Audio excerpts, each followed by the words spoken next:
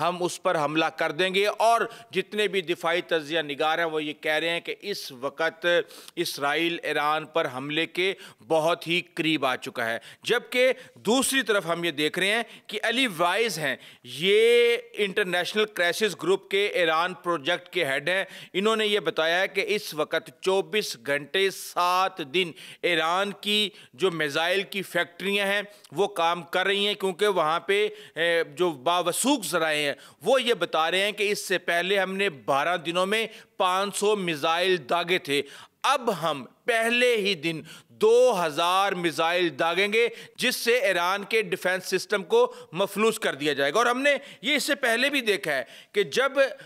بہت زیادہ دن ہو گئے تھے، 9ویں 10ویں دن، تو ان کے پاس میزائل ختم ہو گئے تھے اسرائیل کے پاس، جو کہ ایئر ڈیفنس کے لیے ایرو 1 ایرو 2 آئرن ڈوم اور دیگر تھارڈ میزائل کے اندر لگ رہے تھے، اور اب کہا جا رہا ہے کہ جتنے میزائل 12 دن کے اندر اسرائیل نے استعمال کیے ان کو بنانے میں 3 سال لگیں گے۔ اس کے ساتھ ہی ہم یہ دیکھ رہے ہیں کہ بہار الیکشن کا دوسرا مرحلہ شروع ہو چکا ہے، اور مودی نے ایک ڈرامہ رچایا تھا پاکستان کے ساتھ معاملات کو گرم کر کے وہاں پہ سیاسی فائدہ اٹھانے کے لیے، لیکن صبح الیکشن ہے تو رات کے وقت ہی وہ خبریں آنا شروع ہو گئی ہیں جنہوں نے لوگوں کو ہلا کے رکھ دیا ہے، اور کہا یہ جا رہا ہے کہ 50,000 فوجی پاکستان کی سرحد پر مشقوں کا بہانہ بنا کے تعینات کر دیے گئے ہیں۔ پاکستان کے قریب بارڈر پہ، راجستھان کے قریب اور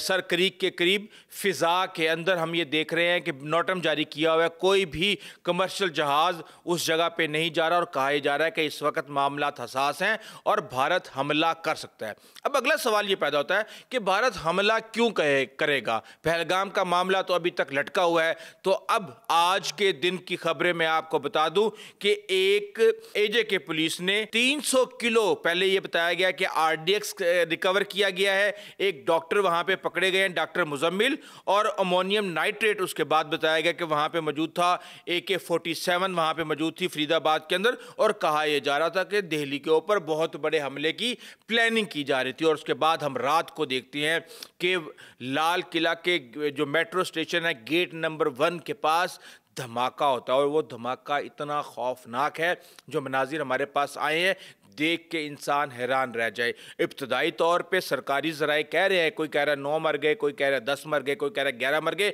لیکن اس وقت وہاں گراؤنڈ پہ جو تباہی مچی ہوئی ہے وہ واضح طور پہ یہ اشارہ کر رہی ہے کہ یہاں پہ مرنے والوں کی تعداد 2 سے 5 درجن تک ہو سکتی ہے، کیونکہ وہاں پہ گاڑیوں کا کچومر نکلا ہوا ہے اور رکشوں کے اوپر سے پورے حصے غائب ہیں، زمین کے اوپر ایک آفت مچی ہوئی ہے، ہر طرف آگ ہی آگ ہے، اور کئی تو یہ کہہ رہے ہیں کہ یہ سلنڈر کا دھماکہ ہے، لیکن سلنڈر کا دھماکہ اتنا خوفناک نہیں ہوتا کہ وہاں پہ کھڑی جو ہے کئی گاڑیوں کو جو ہے وہ آگ اپنی لپیٹ میں لے لے، جو چیز نزدیک ہو اس سب کو تباہ کر دے۔ لیکن اس وقت دہلی پولیس کسی بھی قسم کی کوئی انفارمیشن شیئر نہیں کر رہی، اور وہ یہ کہہ رہی ہے کہ ابھی ہم معاملے کو انویسٹیگیٹ کر رہے ہیں، لیکن اس کے ساتھ ہی یہ باتیں بھی شروع ہو چکی ہیں کہ کس طریقے سے بھارت جو ہے وہ پاکستان پر حملہ کرنے کی پلاننگ کر رہا ہے، فالس فلیگ آپریشن ایک اور رچایا جا رہا ہے۔ یہی وجہ ہے کہ پاکستان نے، آپ کو پتا ہے کہ کہا تھا کہ ہم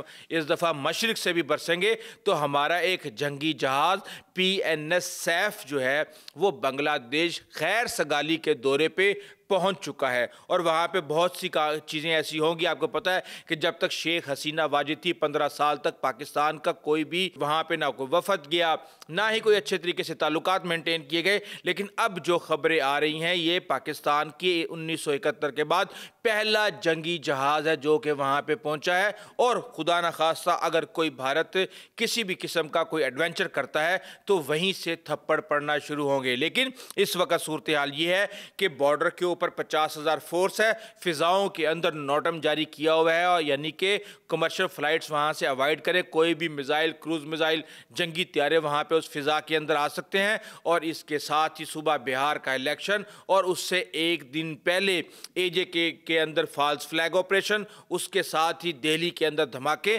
یہ کسی بڑے خطرے کی طرف اشارہ کر رہے ہیں، اور لگتا یہ ہے کہ اب پاکستان اور بھارت کے جو تعلقات ہیں وہ دوبارہ ایک ایکسٹریم پہ خراب ہونے جا رہے ہیں۔ اس کے ساتھ ہی ہم یہ دیکھ رہے ہیں کہ اس وقت بڑی بڑی ڈیلیں شروع ہو گئی ہیں۔ SU-57 جو ہے وہ میدان میں آ چکا ہے، اور SU-57 کیا ذکر میں کیوں کر رہا ہوں؟ پہلی دفعہ رشیا نے SU-57 جو کہ ان کا 5th جنریشن فائٹر جیٹ ہے اس کا انٹرنل بے دکھایا ہے، اور کہا یہ جا رہا ہے کہ دبئی ایئر شو میں 2025 کے اندر اس کو شو کروایا جائے گا، لیکن اس سے پہلے جو کلائنٹس ہیں ان کے لیے فوٹیجز جاری کر دی گئی ہیں۔ اب سب سے بڑا کلائنٹ جو ہے اس کا وہ ہے بھارت، کیونکہ کہا یہ جا رہا ہے کہ بھارت 127 طیاروں کی ڈیل کرنے جا رہا ہے رشیا کے ساتھ، جس میں ابتدائی طور پہ 27 طیارے جو ہے وہ مانگے گئے ہیں، جبکہ ٹوٹل 29 طیارے اس وقت رشیا کے پاس موجود ہیں۔ اور اس کے ساتھ ہی یہ بھی کہا جا رہا ہے کہ یہ ہو ہی نہیں سکتا کہ بھارت SU-57 کے علاوہ کوئی اور 5th جنریشن فائٹر جیٹ لے۔ اس کی وجہ یہ ہے کہ ان کا پورا ایکو سسٹم جو ہے وہ سخوئی کے اوپر بلٹ ہوا ہے۔ وہاں پہ SU-30 کئی تعداد کے اندر بنائے جا رہے ہیں، تو کہا جا رہا ہے کہ اس کی مینوفیکچرنگ وہاں پہ، اس کے پارٹس کی انٹیگریشن، پائلٹس کی ٹریننگ اور دیگر ایسی چیزیں ہیں جس کی وجہ سے بھارت یہ سودا کرنے جا رہا ہے۔ لیکن الحمدللہ پاکستان کے طیارے آذربائیجان کی فضا کے اندر پرواز کرتے ہوئے پوری دنیا نے دیکھ لے۔ یہ وہ طیارے ہیں جو کہ پاکستان نے آذربائیجان کو فروخت کیے ہیں۔ ان کے نیشنل ڈے سے چند دن پہلے پاکستان میں یہ خبر آ گئی تھی کہ پاکستان نے اپنے GF-17 تھنڈر بلاک 3 طیارے بھیج دیے ہیں آذربائیجان، اور اس کے بعد ہم نے فضا کے اندر 5 طیارے دیکھے جن پر پاکستان کا جھنڈا نہیں لگا ہوا تھا۔ اب یہ تو نہیں ہو سکتا کہ ان کی پریڈ میں جا کے اور پھر واپس لے آئیں، ظاہر سی بات ہے ان کو ڈیلیوری دینی ہے، تو شاید ان کو ارلی ڈیلیوری دے دی گئی ہے یا ان کی ڈیلیوری ڈیو ہو چکی تھی۔ لیکن یہ ایک بہت بڑی کامیابی ہے کہ پاکستان جیسے ملک نے فائٹر